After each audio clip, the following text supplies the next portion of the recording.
दुरूद शरीफ पढ़ना।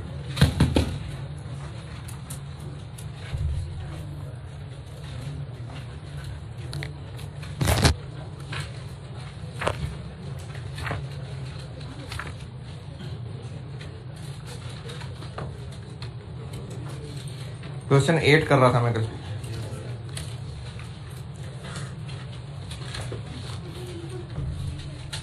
लीज ए का नोट कर लिया था या एंट्री की थी? सिर्फ एंट्रीज की थी।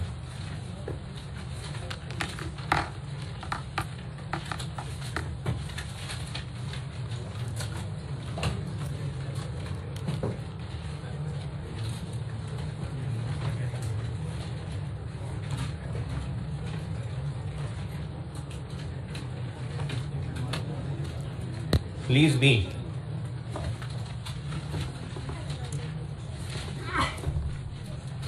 अच्छा लीज बी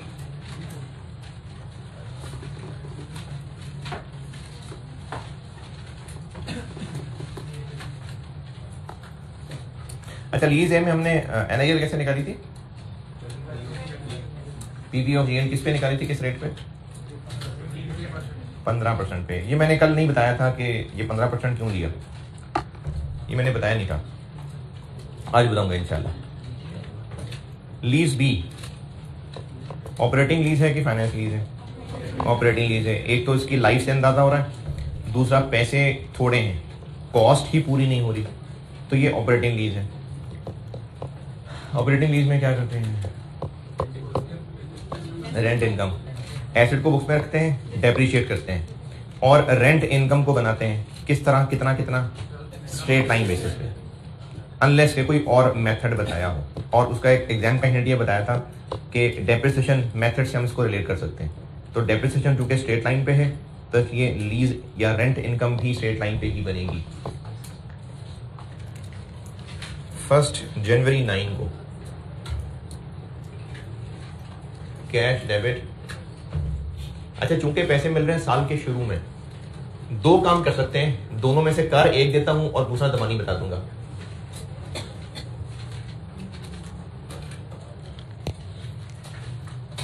जो बचपन की अकाउंटिंग में पढ़ के आए ना, एक्रूवल प्रीपेमेंट, जो T account income and expenditure की वर्किंग्स में भी बनाते रहे, opening prepaid, opening advance, payments, expense, closing prepaid, closing advance, closing accrued, इसी तरह इनकम का अकाउंट, वो यही वाली अप्रोच थी। यही वाली अप्रोच क्या?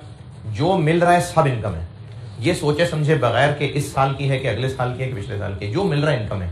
तो हमें 1 जनवरी 9 को कितना मिल रहा है? 4 मिलियन। ये हमने रेंट रिसीव कर लिया।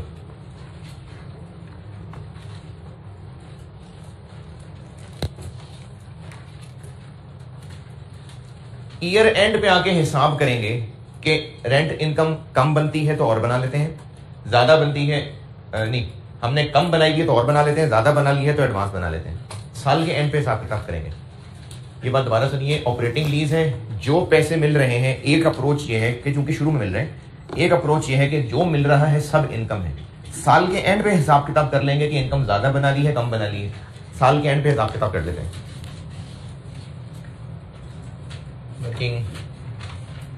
343 2009 का रेंट 4 मिलियन। ब्रैकेट में लिखा हुआ है कि it will be reduced by 5% annually, यानी 2010 का रेंट इससे 5% कम होगा, यानी इसको 0.95 कर लें, कितना? 380000। 2011 का रेंट इससे 5% कम होगा, 361000। ये मतलब है कि रेंट 5% से एनुअली डिक्रीज करेगा, 5% एनुअली डिक्रीज। 3 साल में टोटल हम इतना रेंट कमाएंगे, लीस्ट हम 3 साल है, 11410। एक साल की इनकम कितने होंगे?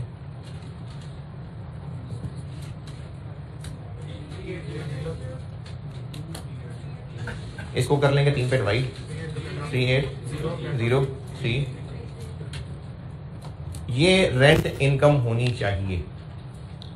ऑपरेटिंग लीज में पढ़ा था कि जो मिलेगा उसको पूरी लाइफ पे स्ट्रेट लाइन पे फैला लेंगे। यही किया मैंने। सारी रेंटल्स की कैलकुलेशन की, उसको 3 पे डिवाइड कर लिया क्योंकि लीज टर्म 3 साल है। ये 1 साल की इनकम आ गई। कॉस्ट 25% मार्कअप लगा के निकलेगी। कॉस्ट भी हो सकती है, और अगर डीलर लेसर है तो फेयर वैल्यू नहीं होगी ना। डिस्काउंटिंग करें तो और कम हो जाएगा। 15 मिलियन तो कॉस्ट है इसकी। पीवी निकालेंगे तो 15 से भी नीचे चली जाएगी। तो इसलिए ये फाइनेंस लीज नहीं है। ये तो कॉस्ट ही पूरी नहीं हो रही। 4 मिलियन का फर्क है, कॉस्ट ही पूरी नहीं हो रही, तो ऊपर क्या कमाना है इन्होंने। तो इसलिए ये फाइनेंस लीज नहीं है। 1 जनवरी को पैसे मिले थे, सबको इनकम मान लिया था। साल के एंड पे हिसाब किताब हुआ, पता चला कि इनकम तो सिर्फ इतने को मानना है, और इतने को इनकम मानने की एक और एंट्री कर दूं। फिर हमने सारे को इनकम मान लिया, जबकि हिसाब एंड पे हुआ तो पता लगा बस सिर्फ 38 को मानना था। तो हम तो सारे को इनकम मान चुके, मानना सिर्फ 38 को था। तो फिर हमें रेंट इनकम जो मान ली उसको डेबिट करना पड़ेगा, और इसको एडवांस रेंट कहना पड़ेगा। इतना 4 मिलियन में से वो माइनस कर लें। 196667।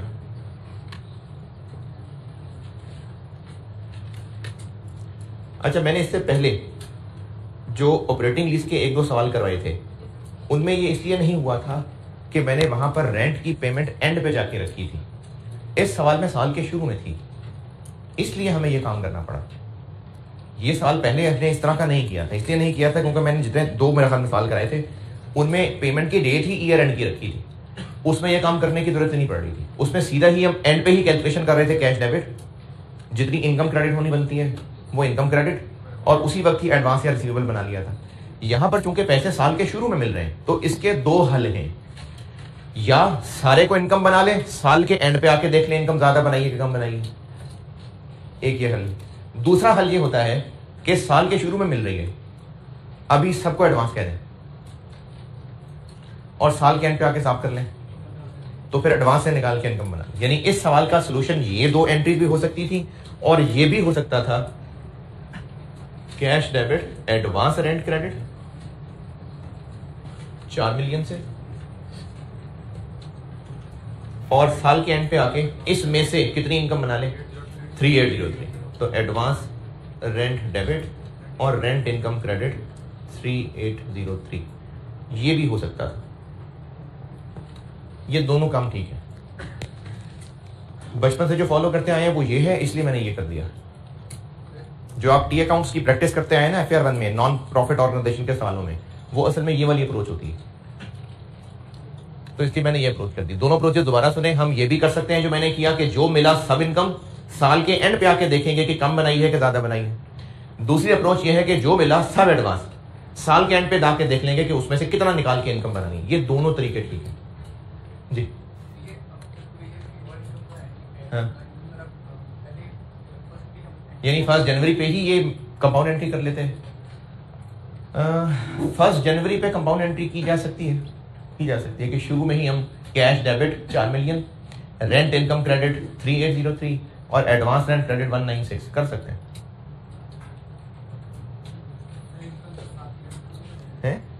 मैंने एंट्री बनाई है नहीं, जो मैंने उसको जवाब दिया। कर सकते हैं, गुनाह नहीं है, क्योंकि जो एंट्रीज होती हैं उनका असल मकसद तो ये होता है कि साल के एंड पे इनकम स्टेटमेंट ठीक बन जाए। तो अब वो जो काम साल के एंड पे करना था, अगर शुरू में करना है तो कोई मसला नहीं है, लेकिन अगर सही फ्लो में चलेंगे तो फिर यही बेहतर है जी। ऐसी कैसी ये कि वो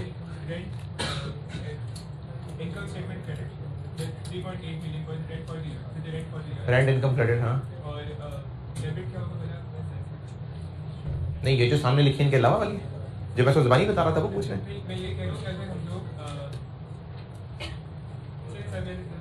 ठीक है, ये एंट्रीज हो गई, और चूंकि एसेट इसकी बुक्स में ही रहना है तो फिर डेप्रिसिएशन भी चार्ज होगी।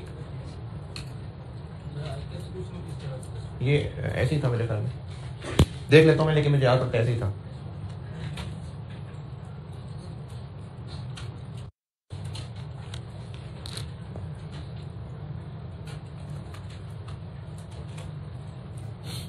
हाँ जी, डेप्रिसिएशन, चूंकि ये इसका पीपीई बन जाएगा 15 मिलियन डिवाइडेड बाय 6, क्योंकि लाइफ 6 साल है जी।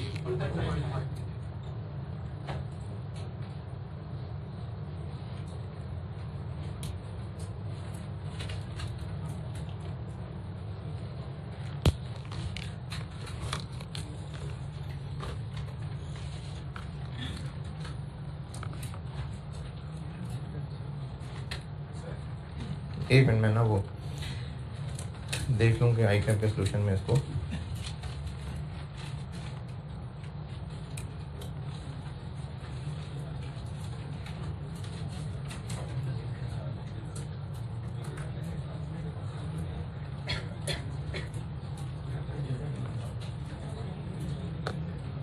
हाँ, आई कैप के सोल्यूशन में ये वाला हुआ था,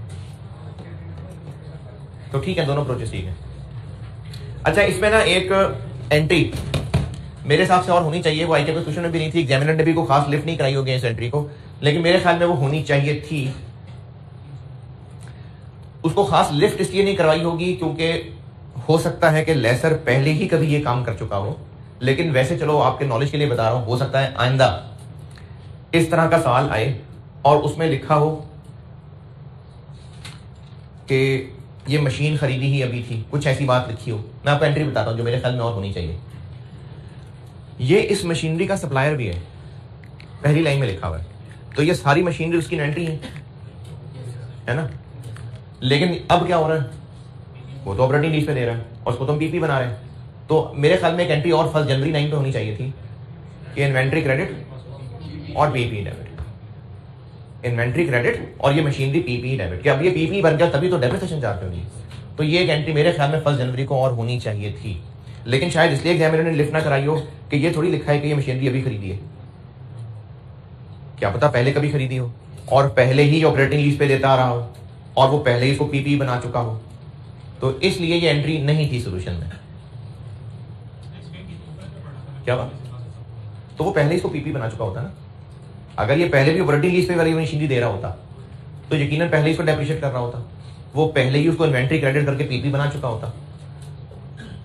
जरूरी तो नहीं है ना कि मशीन अभी अभी खरीदी थी या अभी ही ये इन्वेंट्री में पड़ी हुई थी और अब फैसला किया पहली दफा ऑपरेटिंग लीज पे देने का, हो सकता है पहले भी ऑपरेटिंग लीज पे दी हुई वाली मशीन कभी, तो ये काम वो ऑलरेडी कर चुका हो, इसलिए शायद इसको सोल्यूशन में लिफ्ट नहीं थी। जी सर, मैं ये कह रहा था कि जब हमने कैश रिसीव किया था तो हम वो वाली रेट एंट्री करेंगे कैश पेमेंट और रेंट इनकम क्रेडिट 4 मिलियन। उसके बाद हम लोग at the end of the year rent income for the year income statement में ट्रांसफर करते हैं, rent income debit, income statement credit और 3.803 मिलियन जो कैलकुलेट किया, तो ऑटोमेटिकली वो जो कैरी डाउन फिगर है वो 186,000 ही निकलेगा एडवांस में। अच्छा, यानी आप कह रहे हैं कि रेंट इनकम असल में हमने बनाया ही एक लायबिलिटी अकाउंट है, जो बात आप कर रहे हैं ना, आप ये कह रहे हैं cash debit, rent income credit, उसके बाद रेंट इनकम डेबिट और पीएनएल क्रेडिट 3803, तो बाकी रेंट इनकम में 197 खुद ही बैलेंस बच जाएगा। तो इस अप्रोच का मतलब है आप कह रहे हैं कि ये एक है ही लायबिलिटी अकाउंट हमारा, तभी उसमें सीडी बच जाएगा, वो नाम से नहीं लग रहा। हम अगर रेंट इनकम कह रहे हैं तो नाम से लग नहीं रहा कि हम इसको लायबिलिटी अकाउंट कह रहे हैं, वो फिर एडवांस रेंट का वर्ड बोलेंगे तो लगेगा। सिर्फ हमारी नियत से रेंट इनकम का नाम वो मतलब नहीं दे रहा कि ये लायबिलिटी है। आपने कहा है कि ये एंट्री ऐसे ही होगी, ये एंट्री होगी rent income debit PNL credit 3803 से, और तो बाकी जो बैलेंस उसमें बचा रह जाएगा सीडी, वो लायबिलिटी होगी। वो उस सूरत में होगी अगर ये एक लायबिलिटी अकाउंट है, तो रेंट इनकम के नाम से तो लायबिलिटी अकाउंट नहीं लग रहा ना, इसलिए अगर आपने जो कहा है वो करना ही है तो उसका नाम रेंट इनकम की बजाय एडवांस रेंट यूज करें, तो फिर आप एक्चुअली ये एंट्रीज कह रहे हैं कि जितना मिला उसको लायबिलिटी बना लें और साल के एंड पे जितनी इनकम बनानी है वो यहां से निकाल के इनकम बना लें, तो बाकी उसका बैलेंस ऑटोमेटिकली 197 बन जाएगा। हाँ, आप ये वाला तरीका कह रहे हैं, ये भी सही है, ये भी सही है। अनअर्न्ड रेंट इनकम कह लें, डेफर्ड रेंट इनकम कह लें जी। 1 जनवरी को, हाँ देखें ये जो एक्रूवल प्रीपेमेंट का कॉन्सेप्ट होता है ना, इसकी दो अप्रोचेस चलती हैं। इंट्रो पढ़ी है, ये एक्रूवल प्रीपेमेंट का चैप्टर था इंट्रो के अंदर। उसमें चार चीजें होती हैं, एक्सपेंस पेड इन एडवांस होता है, एक्सपेंस पेड इन एरियर होता है, इनकम रिसीव्ड इन एडवांस होती है, इनकम रिसीव्ड इन एरियर होती है। ये चार कॉन्सेप्ट उस चैप्टर में सिखाए जाते हैं। उनकी अकाउंटिंग करने के दो तरीके होते हैं। एक ये तरीका होता है कि जो मिल रहा है सब इनकम, जो पे हो रहा है सब एक्सपेंस, साल के एंड में देखेंगे क्या करना। एक ये अप्रोच होती है। दूसरी अप्रोच ये होती है कि जब पे कर रहे हैं तो फिर अभी उसको एक्सपेंस ना कहें, जब रिसीव कर रहे हैं तो अभी इनकम ना कहें, साल के एंड पे जाके कह रहे हैं। दोनों अप्रोच होते हैं, दोनों ठीक है। क्या नहीं, वो कैश बेसिस नहीं है। अच्छा चले, जिन्होंने इन्वेंट्री के बारे में जिंदगी में कभी कुछ पढ़ा है पहले, तो ये इन्वेंट्री के पीरियोडिक सिस्टम की तरह का कॉन्सेप्ट है, ये इन्वेंट्री के परपेचुअल सिस्टम की तरह का कॉन्सेप्ट है कि जो मिल रहा है सब इनकम सब एक्सपेंस, साल के एंड में देखेंगे क्या बच गया। ये है कि जब तक अभी टाइम नहीं गुजरा तब तक इनकम एक्सपेंस ना बने। तो इसलिए दो अलग अलग अप्रोचेज हैं, एंड रिजल्ट दोनों का सही है। वो भी सही है, ये भी सही है। और ये हो गई डबल एंट्रीज। और पार्ट बी था नोट। तो जो लीज ए है उसके नोट में मैच्योरिटी एनालिसिस भी बनना है और रिकंसिलिएशन भी बननी है।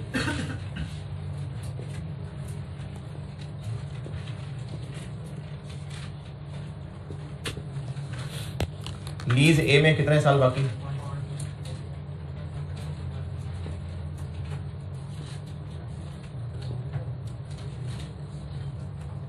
रेंट कितना? 2 मिलियन।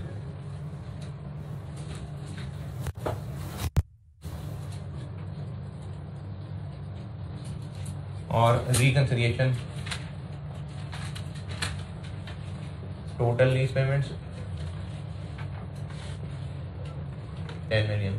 यूजीआरबी नहीं थी। एनआईएल ये टेबल से निकाल चुके होंगे, अगर टेबल बनाया था तो। पता नहीं बनाया था कि नहीं बनाया था। एडवांस थी ना, तो इसकी फिगर कैसे निकलेगी एनआईएल की? जो इस साल का क्लोजिंग बैलेंस आ रहा है वो प्लस एक्रूड इंटरेस्ट। 770 770 99 और इनका डिफरेंस अनअर्न्ड फाइनेंस इनकम।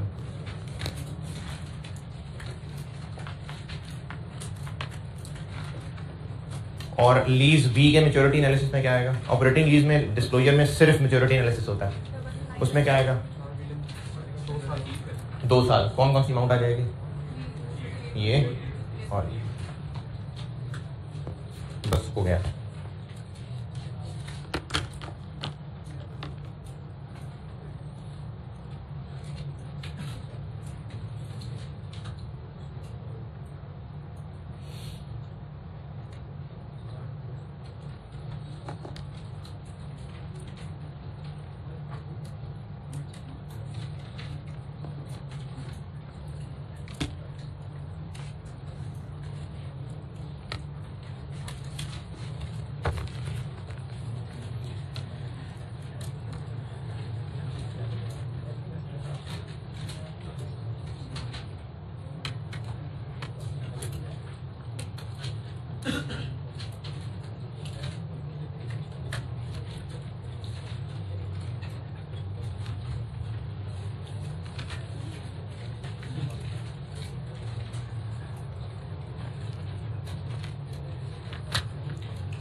कल अगर किसी को टाइम मिला हो और होमवर्क करना था, क्वेश्चन नंबर 12 सिंपल सा सवाल था।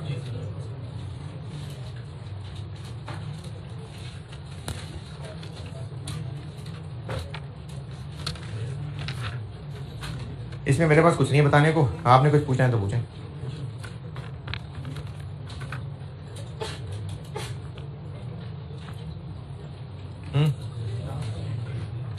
क्या वो मैंने पहले भी एक दफा बताया था, आप 2 एंट्री ज्यादा अलग कर दें, मैंने बस कंपाउंड कर दिया उनको।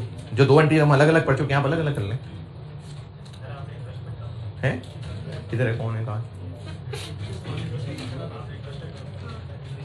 किस सवाल में? क्वेश्चन 8 में जी मुझे कब बताना था? आज ना, हाँ तो आज तो भी है बाकी जी।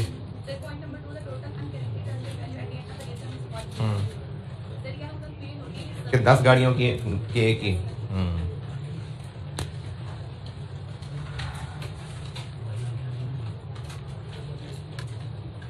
अच्छा, ये क्वेश्चन नंबर 12 जिन्होंने किया हो, इसमें पॉइंट नंबर 2 में लिखा हुआ है कि total अनगारंटेड RV 1 million.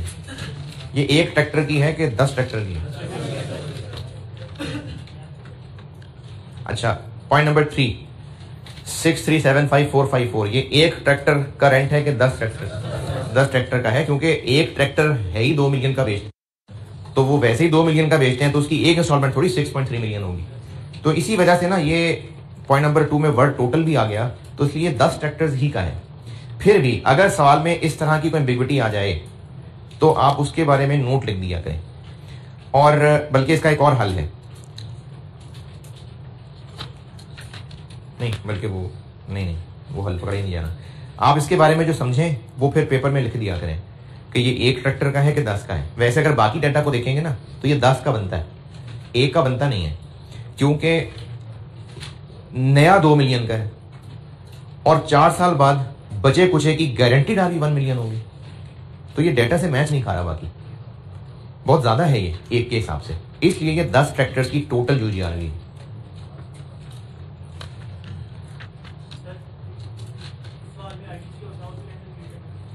Dealer less इधर ऑपरेटिंग लीज वाला सवाल, तो फिर उसको हम साल के शुरू में पीपी का हिस्सा बना देते और 3 साल पे फैला देते। इनकम के साथ मैच करना था ना, तो इनकम को हमने स्ट्रेट लाइन पे फैलाया है, तो उसको हम 3 साल पे फैला देते जैसे पहले किया था सवालों में।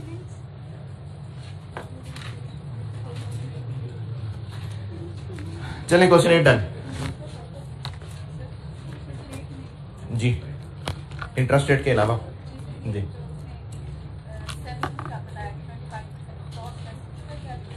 ये मैंने कल टैली तो कराया था। आप इस कॉस्ट के ऊपर 25% मार्कअप लगाएं तो आ जाएगा आंसर के कितनी सेल प्राइस पे बेचता, वो 8 समथिंग आता है फेयर वैल्यू, और हमने जो पीवी ऑफ जीएल निकाली थी वो भी इतनी थी। तो मैंने कहा था कि डीलर लेसर है तो उसमें एनआईएल या तो फेयर वैल्यू होती है, पीवी ऑफ जीएल होती है, लेकिन आप बेहतर है कि आप पीवी वाले तरीके पे ही चला करें, तो इसलिए उसका कुछ करने की जरूरत नहीं पड़ी।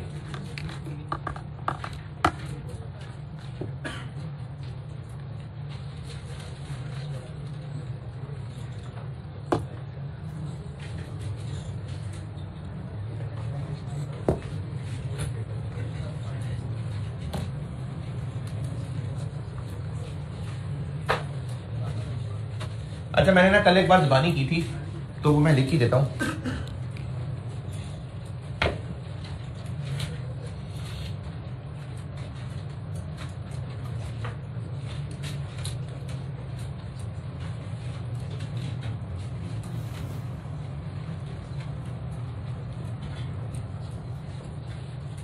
अगर सवाल में रेंटल कैलकुलेट करना हुआ तो एनआईएल निकालने का पीवी ऑफ जीआईएल वाला रास्ता तो नहीं हो सकता। क्यों नहीं हो सकता? क्योंकि रेंटल ही नहीं पता। तो फिर हमें एनआईएल निकालने के लिए फेयर वैल्यू वाला रास्ता लेना पड़ेगा। तो फिर फेयर वैल्यू तो फिर सवाल में लाजमी बताई होगी। तो सवाल में एसेट की फेयर वैल्यू बताई हो सकती है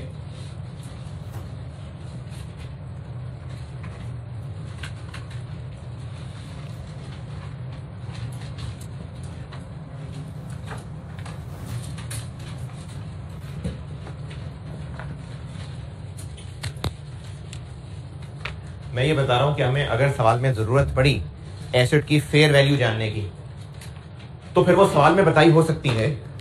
फाइनेंशियल लेसर का सवाल हुआ तो वो फेयर वैल्यू के तौर पे दी हो सकती है, तो फिर तो ठीक है, कह दिया फेयर वैल्यू। या फिर वो कहा जा सकता है कि ये कॉस्ट ऑफ एसेट है। क्यों? क्योंकि फाइनेंशियल लेसर के पास एसेट तो होता नहीं है, तो वो मार्केट से खरीद के देगा ना। तो कितने का खरीदेगा? जो फेयर मार्केट वैल्यू है वही तो उसको कॉस्ट पड़ेगी। तो इसलिए फाइनेंशियल लेसर के सवाल में अगर कॉस्ट ऑफ एसेट लिखा हुआ है तो एक्चुअली वो फेयर वैल्यू ऑफ एसेट है। नहीं, फाइनेंशियल लेसर तो बेचता नहीं है ना, तो यहां तो सेल प्राइस नहीं होगी। हाँ, अगर डीलर मैन्युफैक्चरर का सवाल है तो या तो वो फेयर वैल्यू ही के तौर पे दिया होगा, या फिर हम किस चीज को फेयर वैल्यू कह रहे होंगे, सेल वैल्यू को। तो इसको सेल प्राइस भी कह सकते हैं, आउटराइट सेल प्राइस भी कह सकते हैं। आउटराइट सेल प्राइस का मतलब होता है अभी फॉरेन पैसे मिलते तो कितने मिलते हैं।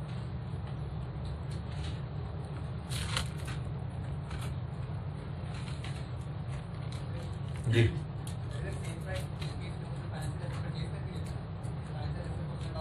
फाइनेंशियल एसेट, यानी फाइनेंशियल एसेट का सवाल है और किसी की सेल प्राइस बताई हुई है। हाँ नहीं तो फिर वो परचेज प्राइस हो सकती है ना। बैंक का जिक्र है सवाल में और कहा जाएगा किसी ने उसको सेल प्राइस पे बेचा है, ठीक है। नहीं यानी सेंटेंस इस तरह लिखा होगा कि किसी ने इसको सेल कितने का किया है। अच्छा तो फिर उसकी कॉस्ट होगी, हाँ फेयर वैल्यू। और ये जो है ना सेल प्राइस, ये आपसे चीज टेस्ट हो सकती है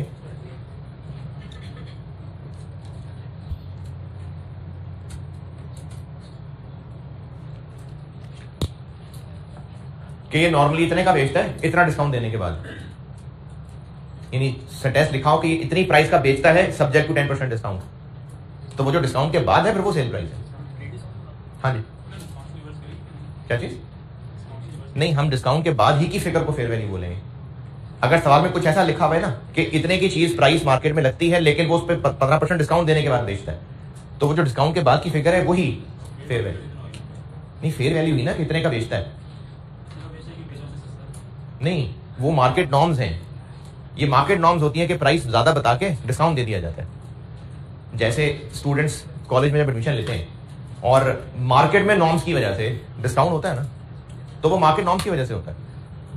इसी तरह मार्केट के अंदर जहां पर ये रुझान है कि डिस्काउंट दिया जाता है, लोग पैसे कम करवाते हैं, वहां सप्लायर पैसे ही ज्यादा बताता है। वो बताता ही इसलिए कि इतना को डिस्काउंट तो लोग मांगेंगे, तो वो सिर्फ एक ड्रामेबाजी होती है। असल में तो डिस्काउंट देने के बाद जो फिगर है वही होती है। तो इसलिए सवाल में ऐसा हो सकता है कि आपको डिस्काउंट की फिगर भी बताई हो, तो वो जो नेट फिगर है वो है सेल प्राइस।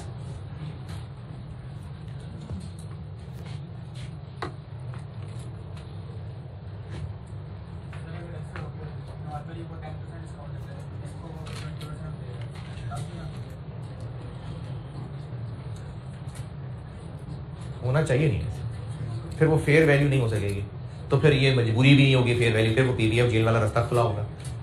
फिर ऐसा नहीं होना चाहिए। फिर भी चलो मान लेते हैं हो गई किस्मत में ऐसा कि उसने पीवी ऑफ जीएल का रास्ता भी बंद कर दिया, रेंटल नहीं बताए थे, और कहा कि इसको बाकियों को वो 10% डिस्काउंट पे देता है, इसको 15% डिस्काउंट पे देगा, तो जितने का इसको बेच रहा होगा हम उसी को बेस बना के चलेंगे।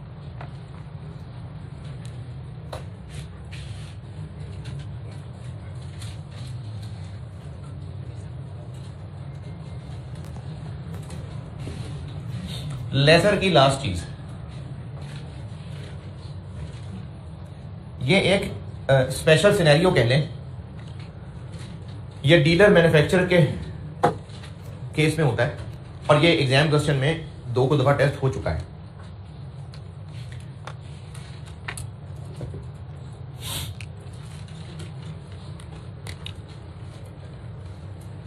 डीलर लेसर की मिसाल से समझाता हूं।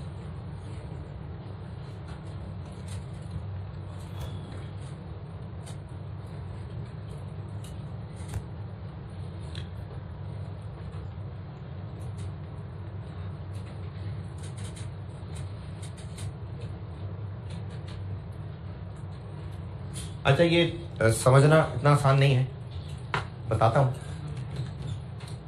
आ गया तो ठीक है, नहीं तो जिसका एंड रूल बता दूंगा वो चला लीजिएगा सारे।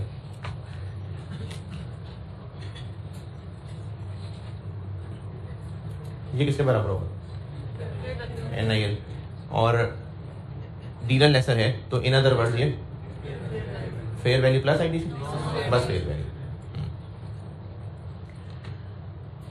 अगर इम्प्लिसिट रेट 16% हो, 16, और इस पे डिस्काउंटिंग करके जो आंसर आ रहा हो वो आ रहा हो लेट्स से 5 मिलियन, तो इम्प्लिसिट रेट डिफाइंड ही यही था कि वो रेट जिसपे इसकी पीवी फेयर वैल्यू के बराबर आ जाए। 5 मिलियन फेयर वैल्यू थी, इम्प्लिसिट रेट 16% था। अगर इसी GIL की पीवी 18% पे निकाली जाए तो वो 5 मिलियन से ज्यादा आएगी, कम आएगी?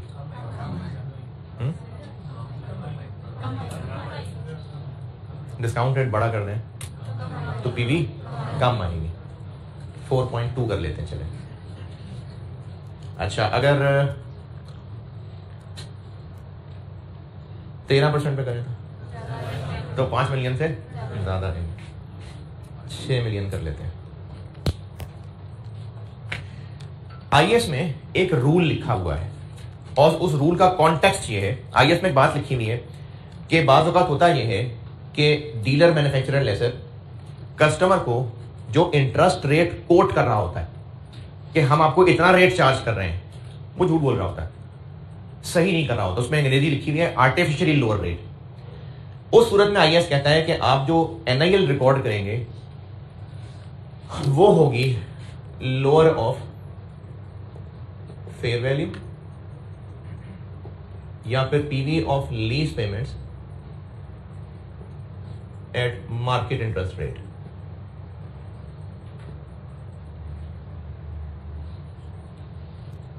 दोबारा,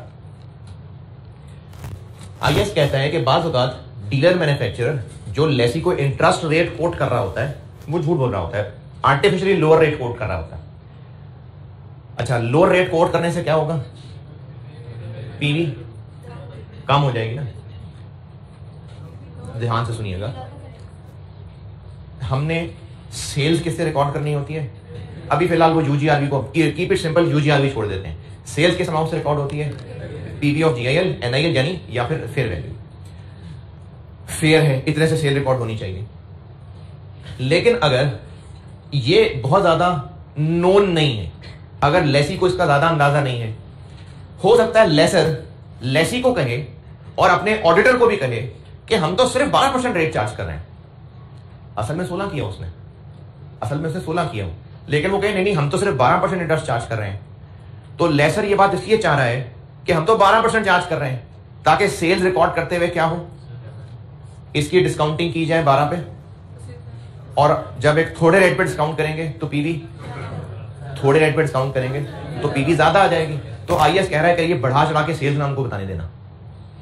ये बात दोबारा, अगर लेसर जो इंटरेस्ट रेट बता रहा है लेसी को भी या अपने ऑडिटर को भी, वो थोड़ा बता रहा है, तो उससे होगा ये फायदा लेसर का कि जब इसकी डिस्काउंटिंग एक थोड़े रेट पे होगी तो पीवी ज्यादा बनेगी। वो चाहता है कि मैं सेल्स अभी ज्यादा रिकॉर्ड कर लूं, अपनी इनकम अभी ज्यादा दिखाऊं। तो आईएएस उस पर कंट्रोल लगा रहा है कि नहीं, ये नहीं करने देना, वो जो बढ़ा चढ़ा के सेल बताना चाह रहा है वो ना बताने दें। तो उसके लिए आईएएस ने एक हल ये निकाला कि अगर तो फेयर वैल्यू पता चल रही है वो रख लें, और साथ उसके एक कंपैरिजन रख लें कि अगर मार्केट के जो इंटरेस्ट रेट, क्योंकि वो तो झूठ बोल रहा है ना, अगर मार्केट के इंटरेस्ट रेट्स लेते और उनपे जो पीवी निकलती, इनमें से लोअर को बस सेल मान लें, उससे ज्यादा को सेल ना माने। अगर लेसर एक गलत रेट कोट कर रहा है, हो सकता है वो जबरदस्ती का लो रेट कोट कर रहा हो, तो उसके लिए आईएएस ने हल ये निकाला कि आप सेल्स रिकॉर्ड करते हुए फेयर वैल्यू लें और एक और कैलकुलेशन करें कि लीज पेमेंट, जीआईएल नहीं लीज पेमेंट, लीज पेमेंट्स की पीवी लें मार्केट इंटरेस्ट रेट पे, और जो आंसर आए उनमें से लोअर को सेल कह दें, मतलब आप आइंदा उसको एनआईएल मान लें। ठीक है? अच्छा, मैं आपको ये रूल भी लिखवा देता हूं, लेकिन इसका मैंने एक एग्जाम हल निकाला हुआ है, टेस्ट किया हुआ है, वो हल भी बता देता हूं। आप ये रूल भी लेके चल लें, मैं वैसे वो एग्जाम हल रिकमेंड करता हूं, वो भी लेके चल लें, जिसको जिसमें आसानी हो वो यूज कर लिया करना। जी,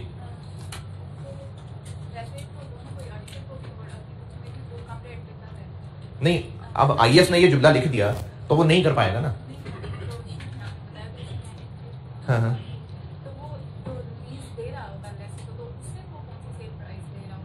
वो उसने जैसे भी रेंटल्स कैलकुलेट की, हो गई कैलकुलेट, जैसे भी की, उसने चाहे 20% पे की हो, चाहे 5% पे की हो, उसने जो करनी थी कर ली।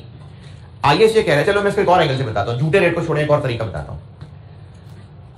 अगर लेसर ने वाकई ही कम इंटरेस्ट चार्ज किया हो, वाकई ख्याल कर लिया हो, रेंटल कम बनी होंगी, रेंटल कम बनी होंगी ना। अब रेंटल कम बनने से या तो सेल्स कम रिकॉर्ड होगी, इंटरेस्ट पूरा रिकॉर्ड हो जाए, या सेल ज्यादा रिकॉर्ड हो जाए, इंटरेस्ट कम रिकॉर्ड हो जाए, या दोनों ही थोड़े थोड़े हो जाए? नहीं समझ आई बात। जब लेसर ने थोड़ा इंटरेस्ट चार्ज किया होगा तो उसने रेंटल भी थोड़ी ही कैलकुलेट की होगी, यानी वो थोड़ा कमा रहा है। अब लेसर जो कमा रहा है, जो मैंने परसों मिसाल दी थी 78,000, इसके दो टुकड़े किए थे, 65,000 और 13,000। अगर लेसर कम कमा रहा है, कम किसने ले रहा है? क्योंकि उसने इंटरेस्ट रेट थोड़ा रखा है, तो या तो इसको इतना रहने दें, इसको कम कर लें, या दोनों को कम कर लें। हल हो सकते हैं ना। तो उसके लिए आईएएस ने हल यह निकाला कि फिर आप ऐसा करें, मार्केट रेट के ऊपर डिस्काउंट करके देखें फिर क्या आंसर निकलता है। अगर ये फिगर नहीं भी है तो आप उसी को एनआईएल ले लें, ताकि एक फेयर फिगर हमें इंटरेस्ट की कल को मिल सके। ये अप्रोच है इसके पीछे, यानी ये कहानी है पीछे कि किसी तरह हम सेल्स को कम कर लें, इंटरेस्ट फेयर निकल आए। तो उन्होंने कहा मार्केट का रेट उठा लें। अब ये जो कहानियां मैंने सुनाई आपको, ये दो एंगल से बता दी। एक मैंने बताया कि वो रेट झूठ बोल रहा था, क्योंकि आईएएस में वर्ड है artificially quotes lower interest rates. दूसरी कहानी ये बताई, क्या पता वो वाकई ही सस्ता बेच रहा हो। उस सूरत में भी आईएएस ये चाहता है कि इंटरेस्ट इनकम फेयर हो, जो उसने सस्ता बेचा है उसका सारा इंपैक्ट आज सेल्स के ऊपर आ जाए। तो उसका हल यह निकाला कि मार्केट इंटरेस्ट रेट के ऊपर पीवी निकालें और उससे जो आंसर निकले उसको सेल्स कहने।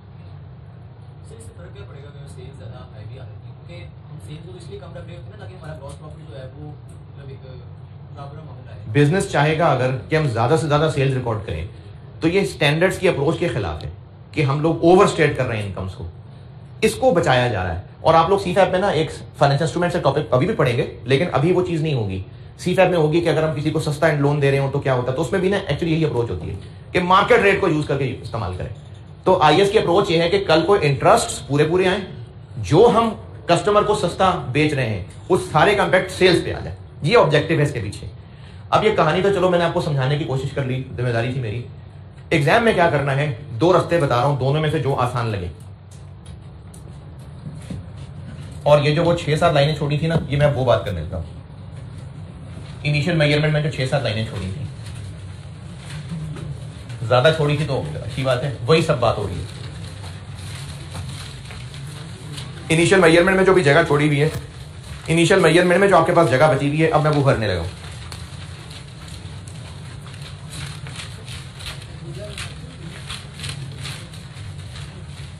इनिशियल मेजरमेंट वाले पेजेस में जो जगह बची हुई है वो भर रहा हूं डीलर मैन्युफैक्चरर के लिए। मेरा ख्याल है आपके पास काफी सारी जगह वहां। इनिशियल मेजरमेंट में डीलर मैन्युफैक्चरर के बारे में कुछ और चीजें बताने लगा हूं जो सवाल में बहुत कॉमन नहीं होगी, कभी कभार यह मसला आएगा। दो तरीकों से बता रहा हूं।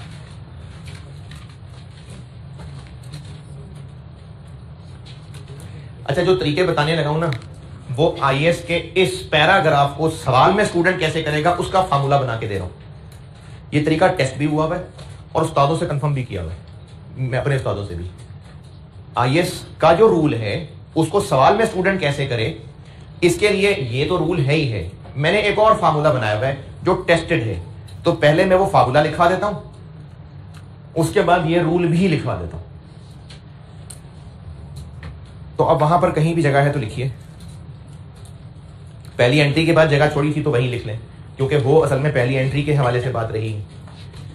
डीलर मैन्युफैक्चरर लेसर में जब मैंने आपको पॉइंट नंबर 1 करवा दिया था एट कमेंसमेंट ऑफ लीज और एंट्री भी कर दी थी, तो उसके नीचे कहा था कि लाइनें रखें, मैंने एक मुश्किल पॉइंट बताना है।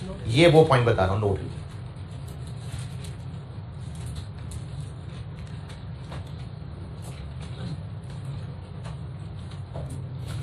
if market interest rate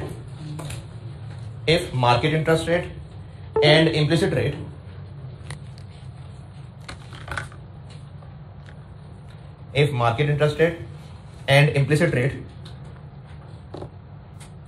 both are available in question,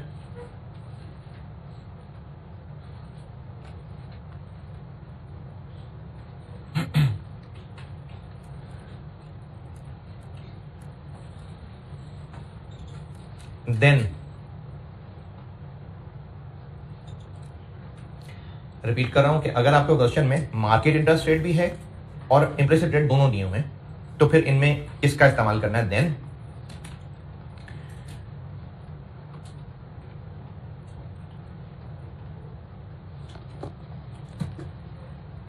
implicit rate will be used for rental calculation if required.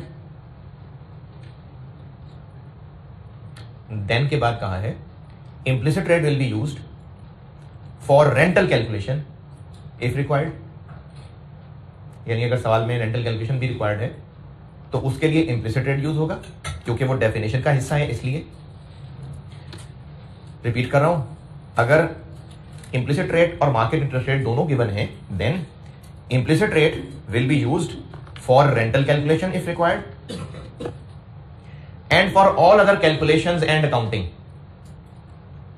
यानी लीज स्केड्यूल बनाना, एनआईएल निकालना, and for all other calculations and accounting.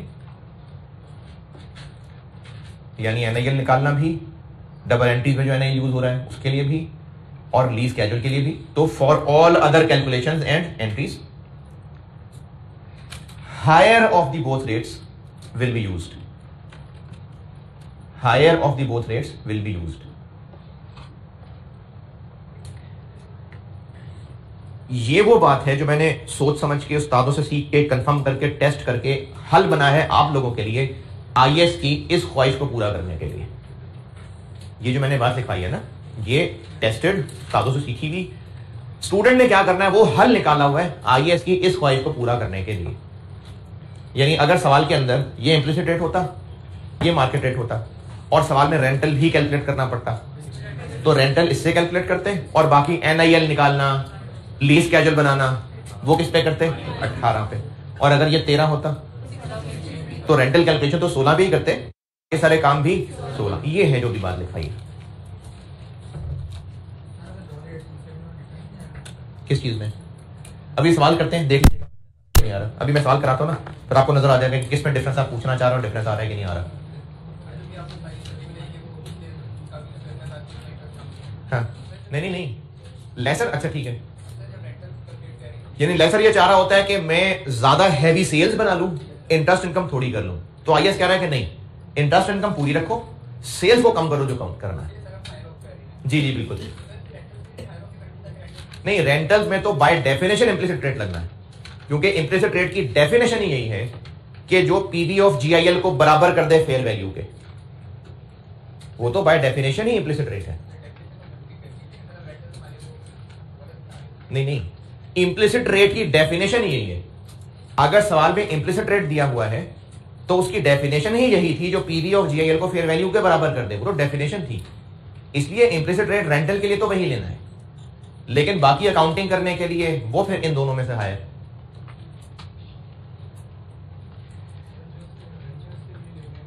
जी, अगर रेंटल सवाल में calculate करना पड़ा तो फिर वो फार्मूला जो रेंटल कैलकुलेशन का सिखाया था वो इम्प्लिसिट रेट के हिसाब से होगा. बस उसके बाद इम्प्लिसिट रेट को भूल जाए, उसके बाद सारे काम इनमें से हायर पे करने हैं. हाँ, रेंटल की कैलकुलेशन जिस तरीके से करनी थी, अभी करता हूं ना सवाल. हमने पहले कुछ सवाल किए जिनमें रेंटल कैलकुलेट करना होता था. क्या तरीका था उसका, ये फार्मूला इक्वेशन बनाई थी मैंने, जो जो कुछ पता है वो लिख लें, आर मिसिंग फाइंड कर लें, उसमें कौन सा रेट यूज करना है, इम्प्लिसिट. बस उसके बाद रेंटल कैलकुलेट हो गए, इम्प्लिसिट वाली बात पूरी हो गई. अब उसके अलावा जो भी करना है, वो जो भी क्या है, पीवी ऑफ जीआईएल करना, लीज स्केड्यूल बनाना, वो सब किस पे होगा, इनमें से हायर पे. हाँ, अगर इम्प्लिसिट 16 ही हायर निकला है तो ठीक है, बाकी काम भी 16 पे होंगे, लेकिन रेंटल कैलकुलेशन इस पे ही है, बाकी सारे काम इनमें से हायर पे हैं. जी हायर. अच्छा, आपको ये लोअर हजम नहीं हो रहा ना एक्चुअली. 16 पे डिस्काउंटिंग करेंगे तो क्या आंसर आएगा, फेयर वैल्यू आएगा. अगर डिस्काउंटिंग 16 पे ही कर देंगे इम्प्लिसिट रेट पे तो आंसर क्या आएगा, फेयर वैल्यू, क्योंकि इम्प्लिसिट रेट ही वही है. तो इस पे डिस्काउंटिंग करेंगे तो ये आएगा. मार्केट रेट ज्यादा हुआ, उस पर डिस्काउंटिंग करेंगे तो आंसर कम आएगा ना. तो हमने क्या यूज करना है, लोअर. हमने वैल्यू लोअर यूज करनी है ना. तो इसलिए मैंने फार्मूला बताया कि आपने रेट हायर वाला यूज करना. जब रेट हायर वाला यूज करेंगे ना तो जो आंसर निकलेगा वो ये वाला निकलना होगा. इसलिए ये फार्मूला बना के दिया है. नहीं, 2 रेट नहीं कर रहे होंगे इस्तेमाल. मैंने कब कहा 2 रेट इस्तेमाल कर रहे होंगे, मैंने कहा 2 रेट इस्तेमाल कर रहे होंगे. मैंने कहा रेंटल की कैलकुलेशन के फार्मूले में ये इस्तेमाल होगा, उसके बाद हर काम के लिए इनमें से हायर यूज होगा.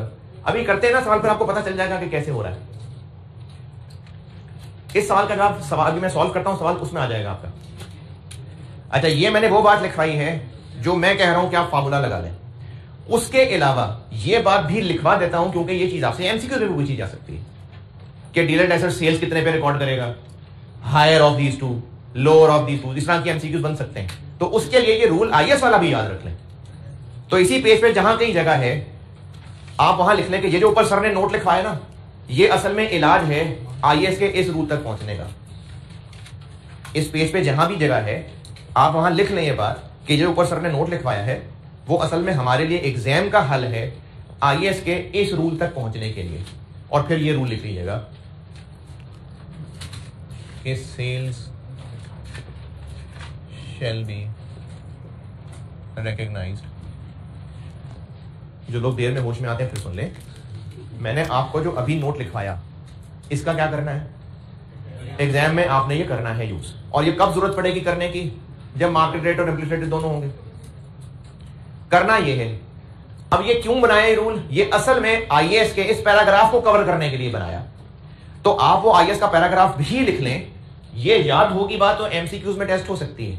तो अब आपके पास इनिशियल मेजरमेंट में जहां भी जगह है आप ये लिख लें कि वो जो अभी ऊपर सर ने नोट लिखवाया, कोई तार जोड़ लेना उस नोट के साथ, कि वो जो सर ने नोट लिखवाया है वो हमारे सवाल में करने का काम है। असल में वो आईएएस के इस फॉलोइंग रूल को कवर कर रहा है। यहां तक लिखें, फिर फॉलोइंग रूल बताता हूं।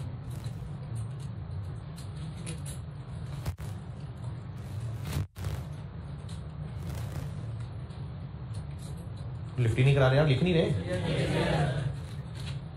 ये जो ऊपर सर ने ऐसे वाला, ये जो ऊपर सर ने नोट लिखवाया है ये हमारे सवाल में करने के लिए है, लेकिन असल में ये आईएएस के फॉलोइंग रूल को कवर कर रहा है। और वो फॉलोइंग रूल ये है कि sales shall be recognised at lower of fair value of asset, PV of lease payments at market interest rates.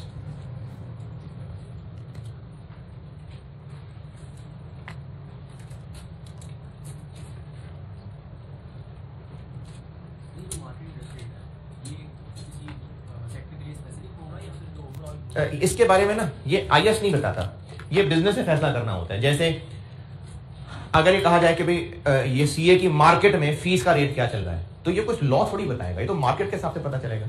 तो इसी तरह ये मार्केट का रेट जो है आईएएस नहीं सिखाता, ये तो उस इंडस्ट्री ने नॉर्म्स में देखना क्या चल रहा है।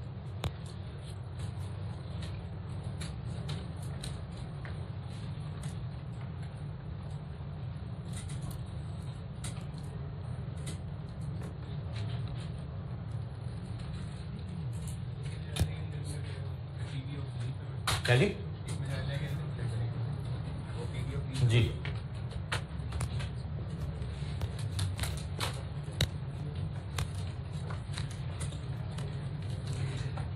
अच्छा, अब ये जो सवाल स्प्रिंग 10 किया इसमें आप फेयर वैल्यू निकाल सकते हैं, वो मैंने कल निकलवा के दी थी। कॉस्ट प्लस 25%,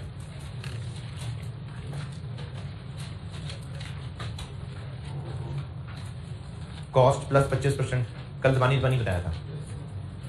कॉस्ट दी हुई है 6 समथिंग, उस पर 25% मार्कअप लगाएं, क्योंकि नीचे लिखा हुआ है कि उतने का बेचता है, तो वो फेयर वैल्यू आ जाएगी 8 समथिंग, लीज ए। और लीज पेमेंट्स की मार्केट रेट पे पीवी निकालें, ये दोनों बराबर आ रही थी, इसलिए मार्केट रेट 15% और इम्प्लिसिट रेट 15% ही था। उस सवाल में आप फेयर वैल्यू निकाल के देखिए, कॉस्ट पे 25% मार्कअप लगा के ये आ जाएगा, और लीज पेमेंट्स को मार्केट रेट जो कि 15% दिया हुआ है उस पर डिस्काउंट करके देखिए, ये दोनों सेम आ रहे थे। इसका मतलब इम्प्लिसिट रेट भी 15% था, इसलिए 15% ही यूज किया था। फेयर वैल्यू निकाल के देखिए, कॉस्ट प्लस 25% करके, और लीज पेमेंट की डिस्काउंटिंग हम मार्केट रेट पे तो कल वर्किंग वन में ही कर चुके थे, दोनों सेम आ रहे थे। इसका मतलब मार्केट रेट भी 15% ही है और इम्प्लिसिट रेट भी 15% ही है।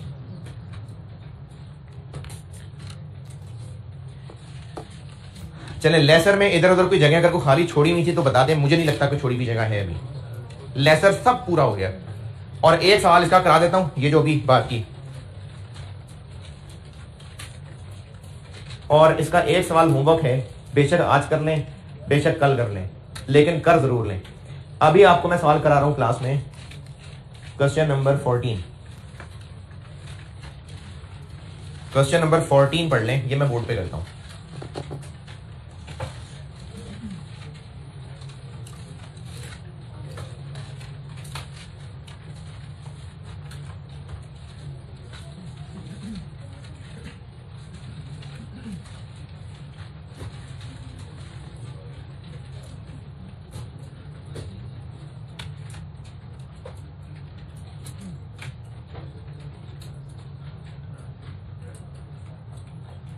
स्प्रिंग 2019 का सवाल है, स्केयर लिमिटेड, क्वेश्चन 14। ये पढ़ लीजिए, मैं करता हूं बोर्ड पे।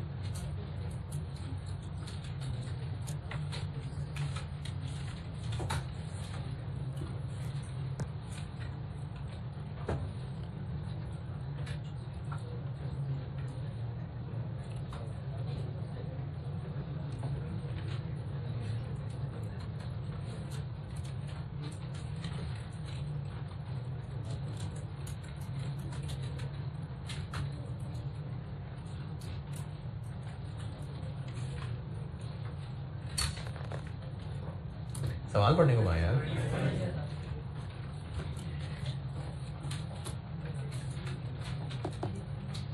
एसएल एक डीलर है, तो मैंने कल कहा था कि डीलर मैन्युफैक्चरर ये सवाल से पता चल जाया करेगा। रेफ्रिजरेटर्स खरीदता है ये 3 लाख के, नहीं 3 लाख का वो बेचता है। डीलर है ना, तो जो एंड कंज्यूमर को चीज बिकती है उसको रिटेल प्राइस कहते हैं। तो ये किसी कंपनी के, मिसाल के तौर पे पेल, ये पेल के रेफ्रिजरेटर्स का डीलर है, तो उसके ऊपर जो प्राइस छपी होती होगी वो रिटेल प्राइस है। अगर ये कंपनी से खरीदेगा ही 3 लाख का, तो आगे पे प्रॉफिट का कमाया इसने, तो फिर ये खरीदता कितने का होगा? 3 लाख से सस्ता। कितना सस्ता? 15% सस्ता। ये पहली लाइन का मतलब है कि ये किसी मैन्युफैक्चरर से, जो मैंने मिसाल दी पेल, उससे उनके रेफ्रिजरेटर खरीदता है। उस रेफ्रिजरेटर की रिटेल प्राइस, यानी जो एंड कंज्यूमर को बेचना होता है, वो 3 लाख होती है। लेकिन ये चूंकि डीलर है, इसको प्रॉफिट चाहिए, तो ये पेल कंपनी से सस्ता खरीदता है, आगे कस्टमर को 3 लाख का बेचता है। ये पहली लाइन की अंग्रेजी पढ़ के ये मतलब लग रहा है। 1 जनवरी 18 को उसने एक कस्टमर को 12 रेफ्रिजरेटर लीज पे दिए। आपको इम्प्लिसिट रेट भी बता दिया, मार्केट रेट भी बता दिया, और 3 साल के रेंटल्स हैं, रेंटल नहीं बताए, यानी कैलकुलेट करने पड़ेंगे, और पहले साल की एंट्रीज पूछी है। ये है सवाल। तो रेंटल कैलकुलेशन के लिए क्या करें? अब देखिए सवाल में पहचाना गया ना कि इम्प्लिसिट रेट भी आ रहा है और मार्केट रेट भी आ रहा है। तो अब हमने अगर रेंटल कैलकुलेट ना करना होता तो बस सवाल में हम देखते ही सिर्फ 14% की तरफ सारे कामों के लिए, क्योंकि हायर यूज करना है। लेकिन अगर रेंटल कैलकुलेट करना पड़ रहा है तो रेंटल किस पे कैलकुलेट होगा? 10% पे। उसके बाद बाकी सारा सवाल 14% पे सॉल्व होगा। ओके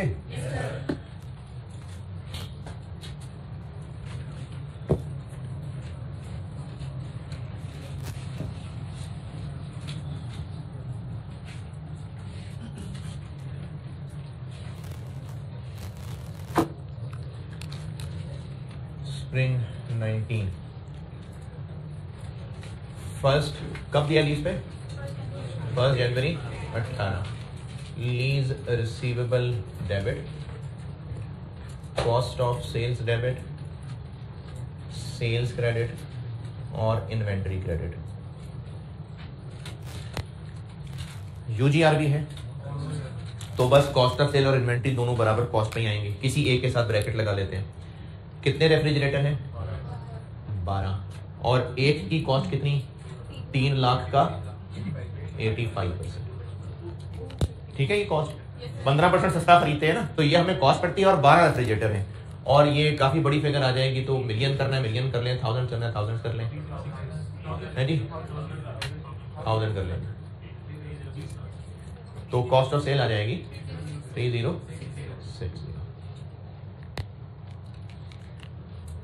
डेबिट 3060, और इन्वेंट्री भी इतने से ही क्रेडिट।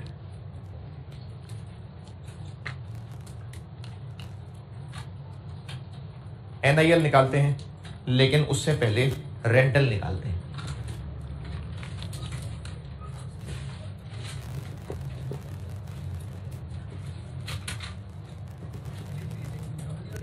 मुझे नहीं पता, सुनी सुनाई बात पे यकीन किया मैंने, बल्कि 3 से तो तब आएगा जब 12 3 36 करेंगे, तो हम तो नहीं कर रहे ना, हम तो 85% ले रहे हैं उसका। रेंटल कैलकुलेट करते हैं जी। रेंटल कैलकुलेशन के लिए आपको एक इक्वेशन बताई थी, NIL is equal to PV of GIL, वहां से R मिसिंग है, और चूंकि रेंटल निकालना है तो NIL का दूसरा रास्ता खुला है, फिर fair value 12 into 3 lakh. Fair value जितने का बेचता है तो 3 लाख का बेचता है, और 12 है तो इंटू 12। और आप ऐसा कर सकते हैं कि इस पे कैलकुलेशन कर लें,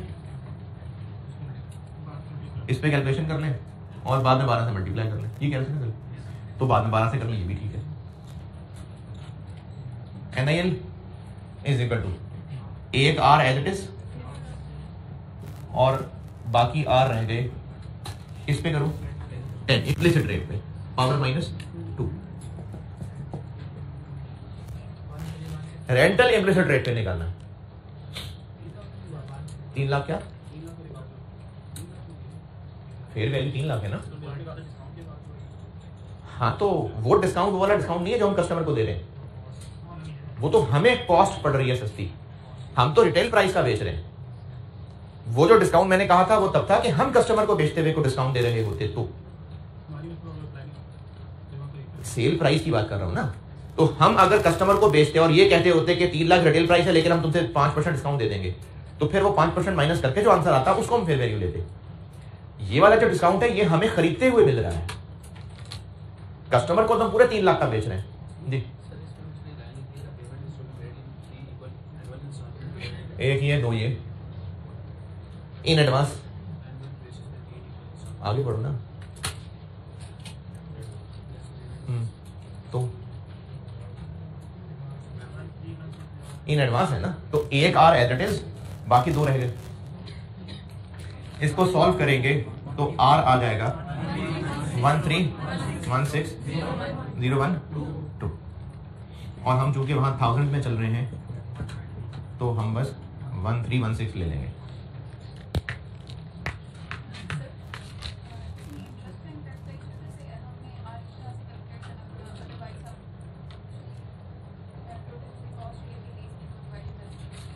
रेंटल की फिगर निकालनी थी, रेंटल की फिगर तो लीज कैजुअल के लिए भी चाहिए, ये सिर्फ NIL के लिए नहीं चाहिए थी। हमने लीज कैजुअल में भी तो रेंटल लिखना होता है ना, तो रेंटल की फिगर कहां है सवाल में, तो इसलिए रेंटल कैलकुलेट बहरहाल करना पड़ रहा है। अब अगला मसला कि NIL हम इसी से काम चला लें या PV वाले रिश्ते से चलें। तो PV वाले रिश्ते से चलें, नहीं चलेंगे तो रूल तो रह जाएगा आपका, अभी जो सिखाया है, इसीलिए बचपन से सिखा रहा था कि NIL आप क्या किया करें, इसी वजह से कह रहा था कि शुरू से आपको PV ऑफ GIL की आदत हो, वरना अगर आप शुरू से ही आदत रखते हैं ना फेयर वैल्यू की, तो ये आज वाले टॉपिक में आपसे चीज मिस हो जाती। तो इसी वजह से मैंने आपको शुरू से कहा है कि PV ऑफ GIL वाले रिश्ते से चलना है। यहां पर रेंटल क्यों निकालनी पड़ रही है, क्योंकि गिवन नहीं है। तो एक तो PV ऑफ GIL के लिए भी रेंटल चाहिए था, दूसरा स्केड्यूल में भी तो रेंटल लिखना ही होता है, तो रेंटल कैलकुलेशन तो इम्प्लिसिट रेट पे ही होगी। अच्छा, पहले सवालों में ऐसा नहीं बताया था, क्यों?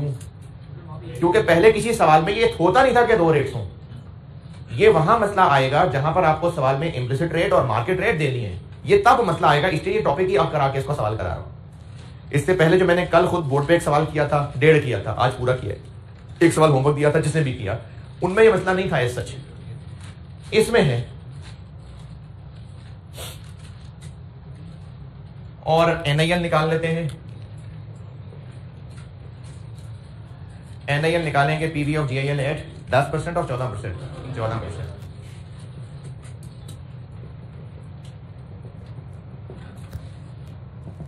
एक R एज इट इज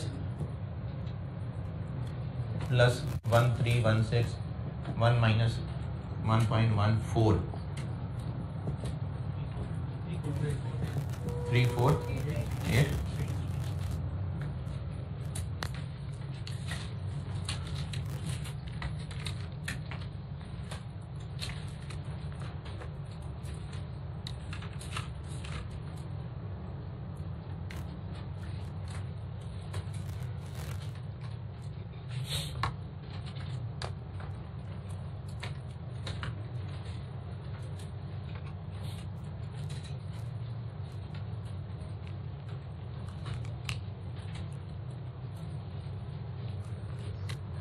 क्योंकि यूजीआरवी नहीं है इसलिए यही लीज रिसीवेबल डेबिट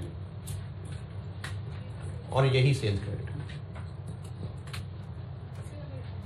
यूजीआरवी होती तो फिर एनआईएल माइनस पीवी ऑफ यूजीआरवी करते तो सेल्स आती।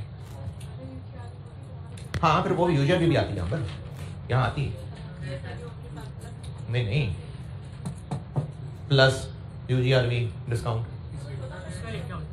10%। रेंटल निकालना 10% पे, रेंटल की कैलकुलेशन 10% पे है, और जब ये काम कर रहे होते हैं और यहां पर साथ जीआरबी की डिस्काउंटिंग करते हैं वो 14% पे करते हैं। रेंटल कैलकुलेशन में इस इक्वेशन में चाहे बीपीओ आए चाहे यूजीआरबी जीआरबी आए, इसमें कौन सा रेट इस्तेमाल हो रहा है? Implicit rate 10%। निकल आया रेंटल।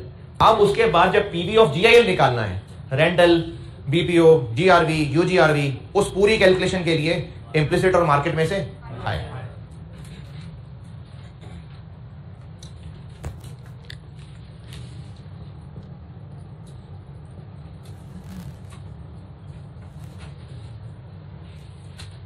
और साल के एंड पे लीज रिसीवेबल डेबिट नहीं, 1 जनवरी 18 cash debit lease receivable credit. पहला रेंटल मिल जाएगा कितना? 1316।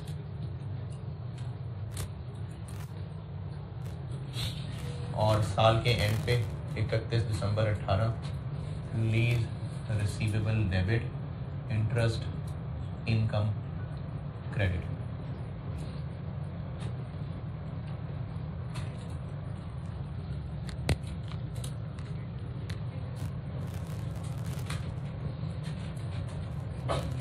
पहले साल की एंट्री ही पूछी है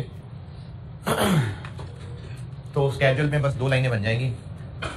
1 जनवरी 18 ओपनिंग बैलेंस 343, इंटरेस्ट कुछ भी नहीं, पेमेंट 1316, क्लोजिंग 2167। अच्छा, चूंकि इस सवाल में बस ये 2 लाइनों की ही जरूरत है, लेकिन फिर भी मैं आपको पूरा टेबल बनवा रहा हूं, उसकी वजह बताता हूं। 1 जनवरी 19 2167, इंटरेस्ट 311, 1 जनवरी 20 1154 जी 16। ये दिखाना था आपको। अब जिनको लग रहा था कि 2 रेट्स इस्तेमाल हो रहे हैं, तो नहीं हो रहे, एक ही रेट इस्तेमाल हुआ है 14%। रेंटल कैलकुलेशन बेशक हमने 10% पे की थी। अच्छा, इसको जिनको जादू लग रहा है, ये इनफैक्ट जादू नहीं है। टेबल स्टार्ट कितने से किया है, वो कैसे निकाला? तो जब डिस्काउंटिंग ही 14 पे की है और आगे बढ़ भी 14 से रहे हैं तो 0 ही होना है। ये चाहे जिस मर्जी रेट से निकाला हो, निकल आया रेंटल। अब जब जो भी फिगर निकली, आप उसकी एनआईएल डिस्काउंटिंग ही 14 पे कर रहे हैं, टेबल भी 14 पे बना रहे हैं, तो 0 ही निकलना है।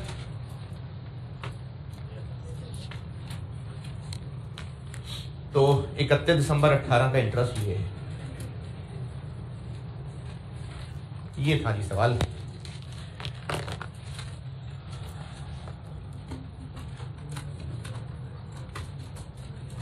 अच्छा, जिनको तो यकीन है कि उन्होंने ईद के बाद नहीं आना, FR2 ड्रॉप कर ही देना है, वो बेशक ना करें। लेकिन जिनको जरा सी भी उम्मीद है, ये सवाल अच्छा है, मैं चाहता हूं ये डिस्कस हो एज अ होमवर्क, लेकिन ईद के बाद में फिर ये रह जाएगी बात। अगर आप समझते हैं कि आज कर लेंगे तो मैं कल डिस्कस कर लेता हूं, नहीं तो परसों कर लेता हूं, लेकिन बेटे ये करना है डिस्कस है। कल क्या डिस्कस, कल या होमवर्क कल? डिस्कस कल। Question number 18, question number 18, autumn 21, autumn 21 3 लीजिए इसके अंदर छोटी छोटी सी। ये कर रहेंगे तो अच्छी बात है, डिस्कस हो जाएगा। अच्छा सवाल, क्वेश्चन नंबर 18, ऑटम 21। अच्छा, स्प्रिंग 22 के सवालों को हाथ डालूंगा जब सोल्यूशन आ जाएगा। जो जो टॉपिक करा चुका हूं आऊंगा, उनका सोल्यूशन आईटैप का आने के बाद अपने फॉर्मेट में सॉल्व करके दे दूंगा, और जो टॉपिक अभी पढ़ाने हैं वो फिर होमवर्क क्लास वर्क में कवर कर लूंगा।